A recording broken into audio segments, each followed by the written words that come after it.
ایک بوڑھے شخص کو اپنا ایک مرغا بہت پیارا تھا۔ اچانک ایک دن وہ چوری ہو گیا۔ اس نے اپنے نوکر چاکر بھگائے، پورا قبیلہ چھان مارا مگر مرغا نہیں ملا۔ ملازموں نے کہا کہ مرغے کو کوئی جانور کھا گیا ہوگا۔ بوڑھے شیخ نے مرغے کے پر اور کھال ڈھونڈنے کا حکم دیا۔ ملازم حیران ہو کر ڈھونڈنے نکل پڑے مگر بے سود۔ شیخ نے ایک اونٹ ذبح کیا اور پورے قبیلے کے عمائدین کی دعوت کر ڈالی۔ جب وہ کھانے سے فارغ ہوئے تو شیخ نے ان سے اپنا مرغا گم ہونے کے بارے میں ذکر کیا اور ان سے اسے ڈھونڈنے میں مدد کی درخواست کی۔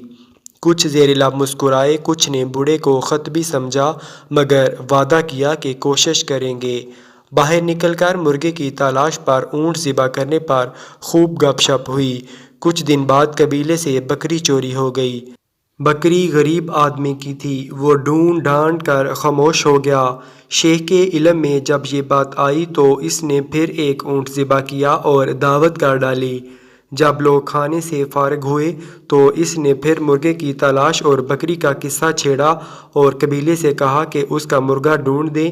اب تو کچھ نے اسے برا بھلا کہا، کچھ نے اسے دلاسا دیا کہ اتنی بڑی بات نہیں، صبر کر لو، اس سے زیادہ اپنا نقصان کر چکے ہو۔ ابھی 3 دن ہی گزرے تھے کہ ایک اور شیخ کا اونٹ رات کو اس کے گھر کے سامنے سے چوری ہو گیا۔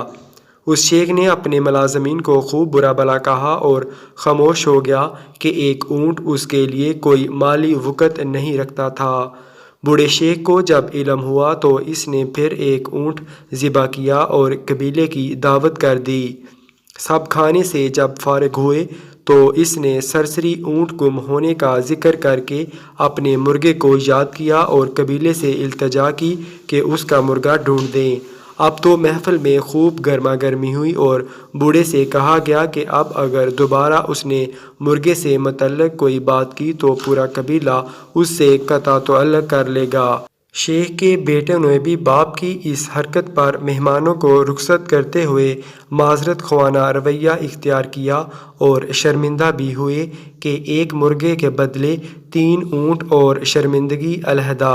یقیناً ان کا باپ اب سٹیا گیا ہے۔ 15 روز گزرے تو قبیلے کی ایک لڑکی کنویں سے پانی بھرنے گئی اور پھر واپس نہیں آئی۔ گاؤں میں کہرام بچ گیا۔ پورے قبیلے کی عزت داؤ پر لگ گئی۔ نوجوانوں نے جتھے بنائے اور تلاش شروع کی۔ پہلے گاؤں، پھر ارد گرد، پھر مزید گاؤں کے لوگ شامل ہوئے اور ارد گرد کے گاؤں سے معلومات کی گئیں تو پتہ چلا کہ کچھ ڈاکو قریب پہاڑ کی ایک غار میں کچھ عرصے سے رہ رہے ہیں۔ گاؤں کے لوگوں نے چھاپا مارا، وہاں لڑائی ہوئی، اموات ہوئیں اور لڑکی برآمد کر لی گئی۔ لوگوں نے وہاں اونٹ، بکری اور مرغے کی باقیات بھی ڈھونڈ لی۔ تب انہیں احساس ہوا کہ بوڑھا شیخ کس طوفان کے آنے کا انہیں عندیہ دے رہا تھا۔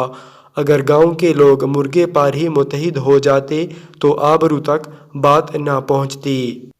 ترجمہ: بالیقین ہم انہیں قریب کے چھوٹے سے بعض عذاب اس بڑے عذاب کے سوا چکھائیں گے تاکہ وہ لوٹ آئیں۔ یہ اللہ کریم کی سنت ہے کہ وہ بڑی تکلیف سے پہلے چھوٹی تکلیف سے تنبیہ فرماتا ہے تاکہ اہل عقل سمجھ جائیں اور اپنے ملکیتی ریوڑ پر توجہ دیں، اس سے قبل کہ اسے بھیڑیے نوچ کھائیں۔ اللہ تعالیٰ قوم کے غلط سیاسی فیصلوں کی وجہ سے ان کو ایک عرصے سے مہنگائی، بے روزگاری، دھماکوں، لوڈ شیڈنگ، سیلابوں، زلزلوں اور دیگر کئی ایک چھوٹے چھوٹے عذابوں میں مبتلا رکھ کر تنبیہ فرما رہا ہے کہ وہ صحیح مقصد کی طرف واپس لوٹ آئیں۔ دینی جماعتیں پہلے دن سے انہیں متوجہ کر رہی ہیں لیکن وہ سب کچھ عیاں ہونے کے باوجود دین اسلام کی طرف لوٹنے کے لیے تیار نہیں ہیں۔ اللہ تعالیٰ ہم سب کو صراط مستقیم پر چلا دے، آمین۔